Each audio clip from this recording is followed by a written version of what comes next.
قرآن حکیم کی اگر سب ڈویژن کی جائے تو قرآن حکیم میں کل 7 منازل ہیں. یہ کہتے ہیں کہ جی شیعہ کہتے ہیں 40 پارے ہیں، وہ پارے تو 30 بھی کوئی نہیں تھے، 40 کہاں سے آنے ہیں؟ یہ بات ہی جعلی ہے جو صحابہ کرام کے دور میں اسٹیبلش ہو چکی تھی. کیونکہ صحابہ کرام علیہم رضوان کے دور میں یہ اسٹیبلش تھا کہ قرآن حکیم وہ ایک مصحف کو 7 دن کے اندر مکمل کرتے تھے. ترمذی میں حدیث ہے جس نے 3 دن سے کم میں قرآن ختم کیا اس نے قرآن کا حق ادا نہیں کیا. یہ ان کو کہا جا رہا ہے جن کو عربی آتی ہے، اور جو کہتے ہیں ہمارے بزرگ ایک ایک رات میں پورا قرآن ختم کرتے ہیں تو وہ کیڑا ثواب کھٹتے رہے. آپ سمجھ لو صحابہ کو کہا جا رہا ہے 3 دن سے کم میں قرآن مکمل نہیں کرنا. تو 3 دن میں صحابہ کرام قرآن مکمل کرتے تھے یا 7 دن کے اندر. تو اب 7 دن کے لیے پھر انہوں نے اپنی منزلیں مقرر کر لی.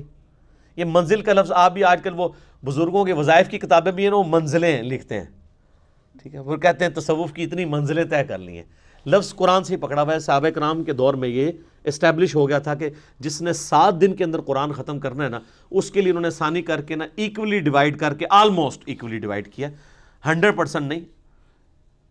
اور چونکہ یہ صحابہ کرام کی ڈویژن تھی، اس میں آپ کو پھر اس طرح کی خامی نظر نہیں آئے گی جو پاروں کے ڈویژن میں نظر آئی ہے، وہ میں اگلے پوائنٹ میں ڈسکس کروں گا. اگر سورہ فاتحہ کو آپ قرآن کا مقدمہ مان لیں، پریفیس ہے نا ظاہر ہے،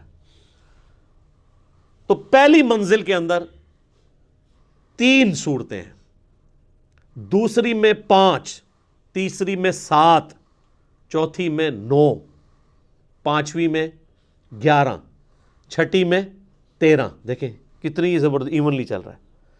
اور 7ویں میں 65 صورتیں ہیں، وہ بھی 13 کا ملٹیپل ہے. 13 کو 5 سے ضرب دیں تو 65. یہ صحابہ کرام نے اچھا، اور یہ جو انہوں نے ڈویژن کیا ہے اس سے آلموسٹ قرآن کے 7 برابر حصے بن جاتے ہیں. اگر کسی نے ایک ہفتے میں قرآن ختم کرنا ہے تو ہفتے والے دن اگر وہ ہفتے سے سٹارٹ کرتا ہے تو وہ پہلی منزل مکمل کرے، اتوار کو دوسری کرتے کرتے تو جمعے والے دن اس کا قرآن مکمل ہو جائے گا. تو یہ منازل کا سلسلہ کیا گیا. میرے بھائیو ذرا کڑوی بات کہ قرآن حکیم کی جو یہ پاروں کی ڈویژن ہے یہ نبی علیہ السلام نے نہیں کروائی، صحابہ کرام نے بھی نہیں کی. یہ تابعین کے دور میں اس کی ڈویژن ہوئی. جب لوگ سست ہو گئے، ہفتے میں قرآن مکمل نہیں کر سکتے تھے، تو پھر مشورہ کیا گیا کہ یار چلو مہینے میں قرآن مکمل کیا جائے، تو پھر 30 دنوں کے اوپر سے ڈیوائڈ کر دیا جائے.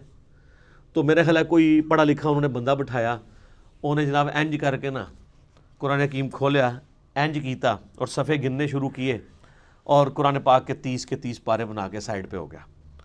اور وہ بنائے کیا، وہ آج تک ہماری مصیبت ہمارے گلے میں فٹ ہے. اس کا سب سے بڑا آپ جو بلنڈر دیکھیں ان پاروں میں، چونکہ یہ قرآن و حدیث سے نہیں ہے تو ظاہر ہے انسان تو پھر غلطی کرے گا. تو آپ مجھے اندازہ لگائیں جو یہ کہتے ہیں کہ جی شیعہ کہتے ہیں 40 پارے ہیں، وہ پارے تو 30 بھی کوئی نہیں تھے، 40 کہاں سے آنے ہیں؟ یہ بات ہی جعلی ہے. اگر ان سے پوچھے شیعہ کا قرآن جا کے دیکھا ہے؟ نہیں. یہ آپ سعودیہ میں کئی قرآن ہیں وہ پاروں کی ڈویژن کے بغیر چھپ رہے ہیں. وہ بیچ میں سے آیات شروع ہو رہی ہوتی ہیں، کیونکہ پاروں کی ڈویژن کو تو وہ اسٹیبلش مانتے ہی نہیں ہے نا، صورتوں کی ڈویژن ہے، منازل کی ہے. اب یہ دیکھیں بلنڈر کیا ہوا ہے. پارہ نمبر 13 جو ہے اس کی آخری آیت، ایک آیت صرف سورۃ الحجر کی پہلی آیت ہے. اعوذ باللہ من الشیطان الرجیم. الف لام را تلک آیات الکتاب وقرآن مبین. اور پوری سورہ ہجر پارہ نمبر 14 میں ہے. ربما یود الذین کفروا لو کانوا مسلمین. یہ ایک لائن اگر 14ویں پارے میں چلی جاتی تو یہ سورت تو نہ ٹوٹتی، سورت ہی توڑ دی. ایک لائن کے پیچھے، ایک لائن میں نہیں، یہ آدھی لائن ہی بنتی ہے. ایک آیت پارہ نمبر 13 کے اینڈ پہ رکھی اور پوری سورت پارہ نمبر 14 میں کر دی. تو یہ کتنی بے وقوفانہ قسم کی ڈویژن ان لوگوں نے کی. سورہ یاسین بھی آپ دیکھ لیں، کچھ حصہ اس کا 22ویں پارے میں ہے، باقی میجورٹی سارا وہ صرف اس لیے کہ انہوں نے صفحے پورے کیے ہیں ایسے کر کے. اور یہ ایسے ایسے کر کے بھی اگر آپ الفاظ دیکھیں تو ابھی بھی پورے نہیں ہیں. آج کے دور میں تو ہم میتھمیٹیکلی بھی کر سکتے ہیں، ابھی بھی پاروں کو ریوائز کیا جا سکتا ہے ایونلی، ابھی بھی ڈسٹریبیوٹ کوئی نہیں ہے.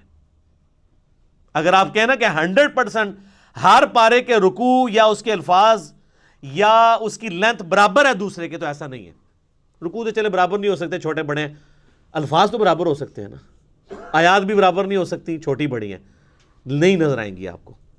تو یہ پاروں کے ڈویژن کو ہم سرے سے مانتے ہی نہیں ہیں.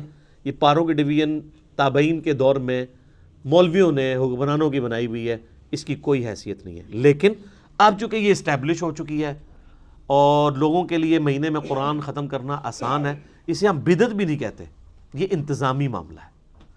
آپ اگر 3 مہینے میں قرآن ختم کرنا چاہتے ہیں تو آپ مزید ڈویژن کر لیں، آپ سال میں قرآن ختم کرنا چاہتے ہیں آپ مزید ڈویژن کر لیں، جتنی مرضی کریں. جس طرح کہ آپ دیکھیں رکوع کے کیس میں ہوئی ہے، وہی اگلا پوائنٹ ہے.